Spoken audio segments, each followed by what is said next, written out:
അഗ്നിസുരക്ഷാ മാനദണ്ഡങ്ങൾ പാലിക്കാത്തതും ഇടുങ്ങിയ ചെറിയ റോഡുകളും വഴികളുമാണ് അപകടത്തിലേക്ക് വഴിവെച്ചത്. ഇന്ന് പുലർച്ചെ 1 മണിയോടെയാണ് ഗോവയിലെ ഈ നിശ ക്ലബ്ബിൽ തീപിടുത്തം ഉണ്ടാകുന്നത്.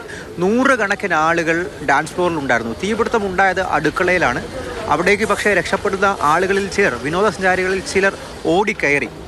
മാത്രമല്ല, പെട്ടെന്ന് തന്നെ 1/2 മണിക്കൂർ 3/4 മണിക്കൂർ കൊണ്ട് ഫയർഫോഴ്സ് അവിടെ എത്തി അഗ്നി പൂർണ്ണമായിട്ടും ശമിപ്പിച്ചു. എങ്കിലും ആളുകൾക്ക് പുറത്തേക്ക് കടക്കാൻ സാധിച്ചില്ല, ചെറിയ വഴികളായതുകൊണ്ട് തന്നെ. അതുകൊണ്ട് മരണത്തിൽ കൂടുതലും സഫോക്കേഷൻ, ശ്വാസം മുട്ടിയിട്ടാണ് ഉണ്ടായത്. 4-5 പേർക്ക് മാത്രമാണ് പൊള്ളലേറ്റ് മരണം സ്ഥിരീകരിച്ചിരിക്കുന്നത്.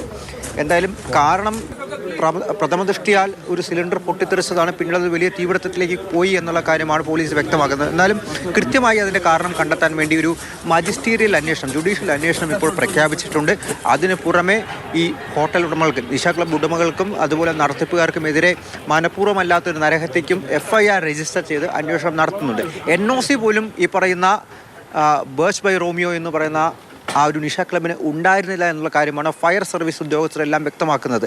കഴിഞ്ഞ 1 വർഷം മുൻപാണ് പ്രവർത്തനം ആരംഭിക്കുന്നത്. പിന്നീട് ഒരുപാട് വീഴ്ചകൾ ഇതിനെ നടത്തിപ്പിനെ സംബന്ധിച്ച് ഉണ്ടായിരുന്നു. അതാണിപ്പോൾ 25 പേരുടെ ജീവൻ കവർന്നിരിക്കുന്നത്. എന്തായാലും മരണപ്പെട്ടവരുടെ കുടുംബത്തിന് 2 ലക്ഷം രൂപ പ്രധാനമന്ത്രി ധനസഹായം പ്രഖ്യാപിച്ചിരിക്കുന്നു. പരിക്കേറ്റവർക്ക് 50,000 രൂപയും പ്രഖ്യാപിച്ചിട്ടുണ്ട്. 6 പേർ ഇപ്പോഴും ജീവന് വേണ്ടി ആശുപത്രിയിൽ മല്ലിടിച്ചുകൊണ്ടിരിക്കുകയാണ്. ഡൽഹിയിൽ നിന്നും അർജുൻ പീതാംബരൻ, മാതൃഭൂമി ന്യൂസ്.